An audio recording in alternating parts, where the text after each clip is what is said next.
شاخ برگاور شکست، شاخ برگاور شکست، باد مرگاور شده است، باد طاعون سیاه برگ ریزان را میان باغ آورده است.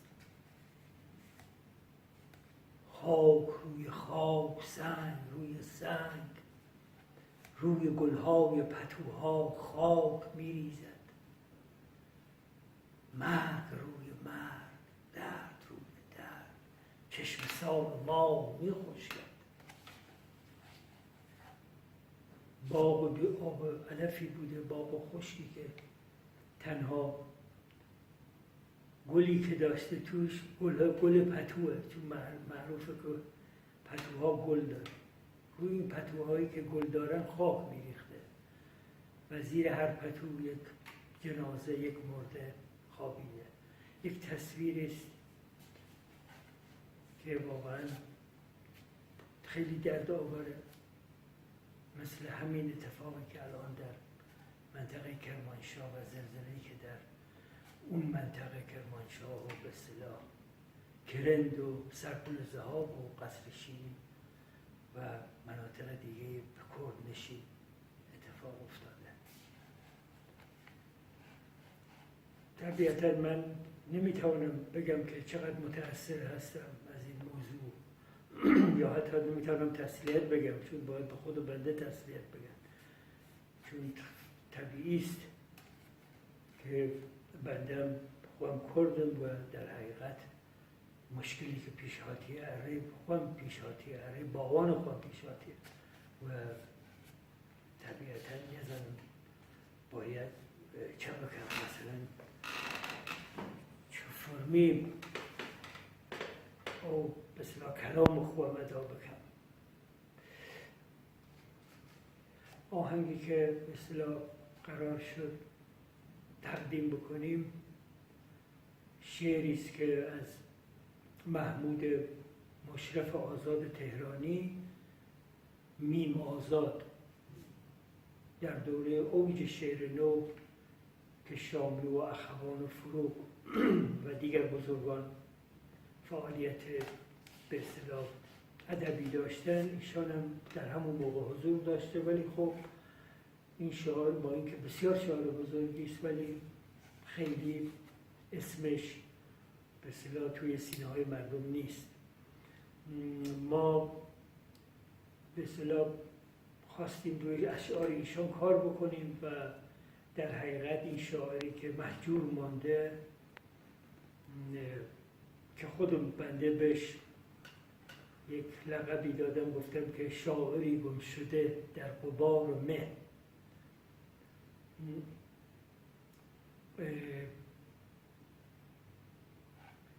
روی این به اصطلاح شعرها کار کردیم که الان یه بخشش رو برای شما خواندم. آقای ارشک رفیعی آهنگسازی کرده، خود بنده خواندم و در حقیقت ایشان راهنمایی کردم و هم فکری کردم باش که آهنگا را به اصطلاح بتوانه بسازه و بتوانیم اجرا بکنیم. اکنون که یه اتفاق ناگوار برای در حقیقت همشهریان عزیز خود بنده افتاده، فکر کردیم که این شعر که بسیار با مسماست، این شعر تقدیم بکنیم به این حادثه، هرچند بسیار ناقابل است، و این آهنگ تقدیم بکنیم به همه ملت ایران، به همه ملت کرد و تمام به اصطلاح کسانی که در این ماجرا دلشان به در آمده تو هر جای دنیا که هستن.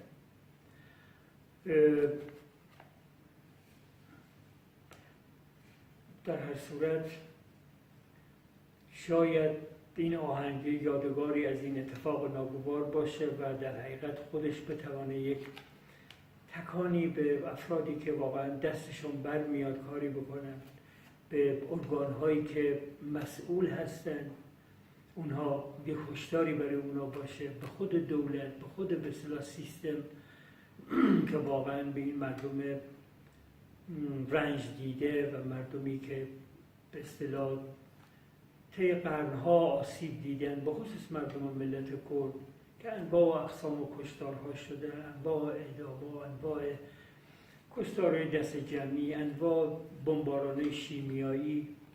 واقعا به این ملت، به این مردم که اینقدر سلحشورن، اینقدر نجیب و اصیلن، واقعا باید رسیدگی بیشتری میشد. و شاید حالا این کار، این آهنگ بتونه یه تلنگر کوچکی باشه به افراد یا به مراکزی که واقعا مسئول هستن، یا همه انسان‌ها، کسانی که انسانی فکر میکنن، واقعا بیان یه فکر اساسی برای همه به اصطلاح قشر محروم و روستاهای ایران و خب به خصوص کرد هم که لازم نیست که بنده تعریف کنم یا بگم، معلومه یه قومی بوده که همیشه پیشمرد بوده، همیشه سینه سپر کرده و همین یک نمونه این که کردها ظرف این قرنها حافظ مرز ایران بودن و اون جایی که زندگی میکردن هیچ وقت مرزش از دست نرفته و این نشانگر اینه که خود کردها واقعا از همه چی نگهداری کردن و یه قومی است که از فرهنگ ایران، از فرهنگ به اصطلاح اصیل خودش، چه از لباس پوشیدن، چه از به اصطلاح زبان و گویشش، چه آداب و رسومش، چه کارهای هنری که به اصطلاح از همه اینا محافظت کرده واقعا و یه قومی بوده که در حقیقت به قول یکی از دوستان در نقش محافظت داشته نسبت به هر چیز اصیلی در این مملکت بوده و این قومیه که واقعا شایستگی داره که بهش رسیدگی بیشتر بشن. توقع زیادی نیست، در حد زیر متوسط حتی. واقعا باید به اصطلاح به اینا رسیدگی بشه، حق هر فردی هست البته. و بندم خب طبیعتاً به عنوان یک کرد این درخواست داریم و این آهنگ همینجوری گفتم یک شعری است که متناسب هست با این موضوع. این آهنگ تقدیم کنم و پیشکش کنم و خدمت همشهری عزیز خودم، همشهری کرد و باوان خودم. امیدوارم که بتونه تأثیر مثبتی برای به اصطلاح وضع و حال زندگی مردم کرد داشتیم. محسن نظری سپارت به کنسرتەکەتان لەگەڵ گروپی موسیقای کامکاران لە 29 مانگی ئابان بفەرموون. بله، قرار هست که وگرد گروه کامکاره، چون وقتی من تصمیم گرفتم که این کار انجام بیام واقعا شایسته ترین گروه کرد گروه کامکار، شکی هیچ کس نیده، هم لنظر تکنیک موسیقایی و هم لنظر اخلاقی. طبیعتا تماس کردیم و اونش فوری قبول کردیم، چون اولش جور بنده بسیار ناراحت بیم و امیدواریم که این برنامه بتواند به اصطلاح تأثیر مثبتی برای ملت کرد داشته بود و بتوانیم به اصطلاح کار اساسی، یه پیلی جمع بود که رایان یک کار اساسی انجام بیم و فرا ممنونم هم گروه کامکار و هم گشت به اصطلاح مردمی که همراهی و همدلی کردن و قرار همدلی بکن. زۆر سپاس. ماوسە شەرەم نازری لە زۆربەی وڵاتان و کشوەرهای دنیا گۆرانی کوردی و پێشکەش کردووە. گەر حەز دەکەی لەم بارەیەش قسە بکە و والا هر کاری کردم بنده که البته کاری واقعا کاری که مهم بود نکردم، ولی اگر کاریش انجام دادم اره خواهم کردم، چون خواهم کردم منتی و کسی نیست. زۆر سپاس. دەست خۆش بێت. زۆر سپاس.